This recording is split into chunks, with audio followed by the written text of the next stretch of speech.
Constitutional right ని తుంగలో దొక్కినట్టు. yes ఒక్కసారి అల్జాపూర్ శ్రీనివాస్ గారు ఓపెనింగ్ కామెంట్స్ అంటే గవర్నెన్స్ ఫెయిల్ అయ్యింది. yes నాగేష్ శ్రీనివాస్ గారు, సో ఇది ఆల్రెడీ మనం గతంలో కూడా ఒకసారి డిస్కస్ చేసాము ఈ ఫోన్ ట్యాపింగ్ ఇష్యూలో. ఎందుకని చెప్పి కేంద్ర ప్రభుత్వంలో ఉన్నటువంటి భారతీయ జనతా పార్టీ కాస్త అలసత్వం వహిస్తోంది, ఎందుకని చెప్పి ఏ రాష్ట్రమైనా సరే, not only in Telangana particularly, ఏ రాష్ట్రమైనా సరే ఇలాంటి ఫోన్ ట్యాపింగ్ ఇష్యూస్ జరుగుతున్నాయి లేదా కంప్లైంట్లు వస్తున్నాయి అన్నప్పుడు సెంట్రల్ హోమ్ మినిస్ట్రీ ఎందుకని చెప్పి ఎక్కువగా స్పందించడం లేదు. ఎందుకంటే మళ్ళీ భారతీయ జనతా పార్టీ కూడా రాజకీయ ఉద్దేశాలు ఆపాదించేసి ఆ రాష్ట్రంలో మిత్రులు కాబట్టి చేయట్లేదు, ఈ రాష్ట్రంలో పాగా వేయాలి కాబట్టి చేస్తున్నారు, ఇలాంటి ఆరోపణలు వచ్చే అవకాశం ఉంది. కాబట్టి దీని మీద మీ ఓపెనింగ్ స్టేట్మెంట్ ఇన్ న్యూట్రల్ వే. నమస్కారం పవన్ గారు, మిత్రులందరూ కూడా, ప్యానల్ మెంబర్స్ అందరికీ నమస్కారం, వీక్షకులు కూడా. ఒకటి, ఈ టెలిఫోన్ ట్యాపింగ్ విషయంలో ఎమాఫేసిగా కాగ్నిజెన్స్ తీసుకోవాల్సింది ఎవరండి?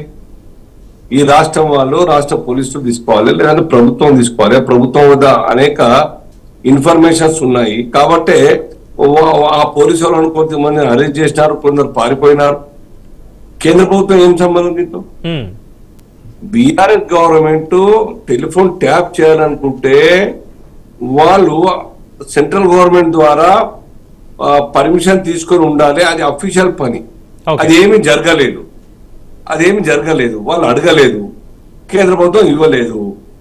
టెలిగ్రాఫిక్ యాక్ట్ ద్వారా కావచ్చు, లేకుంటే ఇంటెలిజెన్స్ కావచ్చు, అప్రాప్రియేట్ సంబంధించినటువంటి రూల్స్ ప్రకారం కావచ్చు. సో చేయాల్సిందల్లా రాష్ట్ర ప్రభుత్వం చేయాలి. సో ఎంక్వైరీ జరుగుతుందని చెప్పి ఇంతకు ముందే నాగేష్ గారు చెప్తా ఉన్నారు.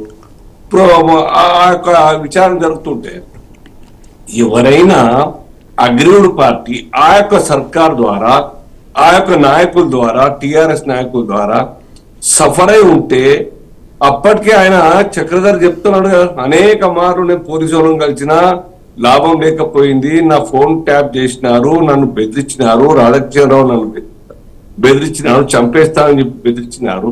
మా ఇంట్లో 20 ఫోన్లు ఉంటే 20 ఫోన్లు అన్ని ట్యాప్ అయినాయి, ఆధారాలు ఉన్నాయని చెప్పి రిటర్న్ లో ఇచ్చినాడు. ఎంక్వైరీ చేస్తారు. ఎంక్వైరీ చేసినంత మాత్రాన, లేదంటే కంప్లైంట్ ఇచ్చినంత మాత్రాన, ఎఫ్ఐఆర్ ఇష్యూ అయినంత మాత్రాన కన్ఫర్మ్ కాదు, కన్విక్షన్ అయ్యేది లేదు ఒక్క రోజులో. కరెక్ట్. ఆధారాలు ఉంటే ప్రాసిక్యూట్ చేస్తారు, ఎఫ్ఐఆర్ పోయి చార్జ్ షీట్ అవుతుంది. ఆధారాలు ఏం లేకుండా ఉంటే ఫైనల్ రిపోర్ట్ ఇస్తారు చార్జ్ షీట్ బదులు. దాంట్లో హరీష్ రావు గారు తప్పు చేయకుంటే, ఎటువంటి యొక్క అధికార దుర్వినియోగానికి పాల్పడకుండా, పోలీసులను వాడకుండా, ఆ యొక్క చక్రధారి మీద దబాయింపు, బెదిరింపు, కొట్టుడు ఇవన్నీ చేయకుండా ఉంటే వారికి ఏం భయం? చాలా స్మూత్ గా బయటకు వస్తారు వైట్ పేపర్ లాగా. కానీ అంత మాత్రాన్ని ఎఫ్ఐఆర్ ఇష్యూ చేసినంత మాత్రాన బెంబెలెత్తిపోవడం, ప్రశ్నించినందుకే మమ్మల్ని ఇంత బెదిరిస్తున్నారు. మీ హయాంలో ఎన్ని చేరినాయండి?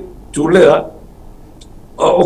ఒక జర్నలిస్టు, అంటే ఇప్పుడు ఆయన కాంగ్రెస్ లో ఉన్నాడు, అప్పుడైతే ఏ పార్టీలు లేకుండే కదా, ఎంత అరెస్ట్ చేసినారు? లేదా కోదండరామ్ గారికి ఎంత అరెస్ట్ చేసినారు? వారి యొక్క జేఏసీ చైర్మన్ ఒకప్పుడు.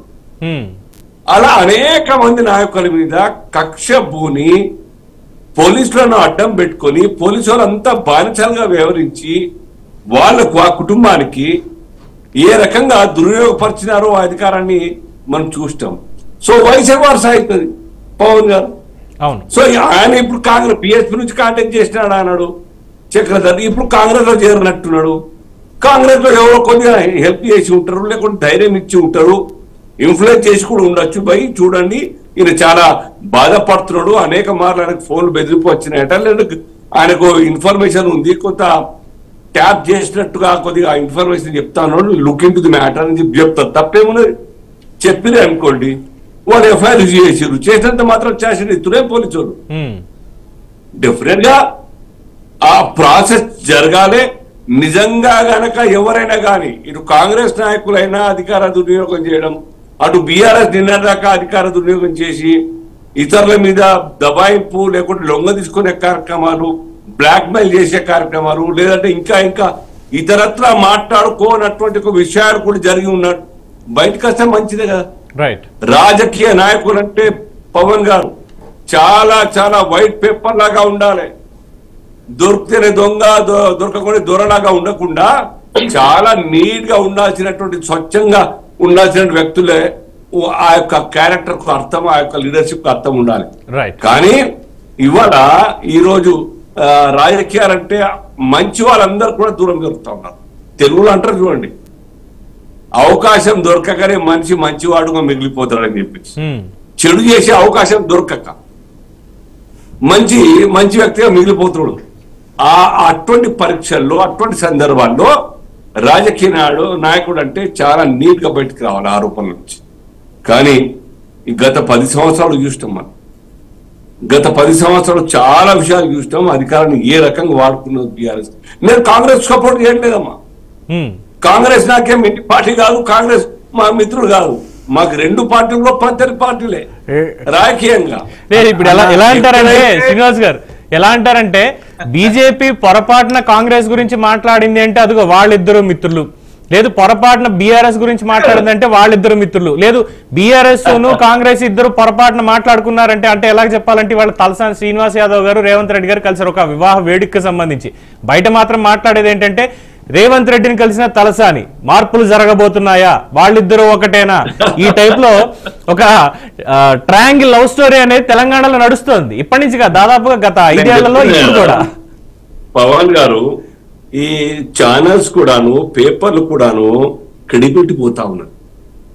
మాట్లాడుకుంటే క్వశ్చన్ మార్క్, అనేక అర్థాలు పెడర్థాలు వచ్చే విధంగా క్వశ్చన్ హెడ్డింగ్ మొత్తం 10 నిమిషాలు 5 నిమిషాలు నిండుగా యూట్యూబ్ చూస్తే, వీడియో చూస్తే దాంట్లో ఏం కంటెంటే ఉండదు. అది ఓకేలండి, దాన్ని పక్కన పెట్టేద్దాం. అంటే కాబట్టి క్రెడిబిలిటీ పోతుంది. వాస్తవాలు సమాజం ముందర పెట్టాలి. అది అందుకోసం పత్రికా స్వేచ్ఛ ఇచ్చినారు, రాజ్యాంగం కల్పించింది పత్రికా స్వేచ్ఛ. ఆ రకంగా జరగకుండా జరుగుతా ఉన్నది. దాన్ని అడ్వాంటేజ్ తీసుకొని రాజకీయ నాయకులు ఇష్ట రీతిని తప్పులు చేస్తా ఉంటే బయట పెట్టాల్సింది ఇదే మీడియా, ఇదే రాజ్యాంగం ఇచ్చినటువంటి హక్కుల పరంగా. కానీ జరగట్లేదు. ఇప్పటికైనా కానీ కాంగ్రెస్ కు చాలా మంచి అవకాశం దొరికింది. 10 సంవత్సరాల కాలం పాటు యథేచ్ఛగా డిక్టేటర్ లాగా నడిపించినటువంటి ఒక టిఆర్ఎస్ సర్కార్లో అనేక డిపార్ట్మెంట్లు, అన్ని డిపార్ట్మెంట్ అనుకోండి, అన్ని డిపార్ట్మెంట్లలో జరిగినటువంటి అవినీతి అక్రమాలు బయటకు తీసే అవకాశం.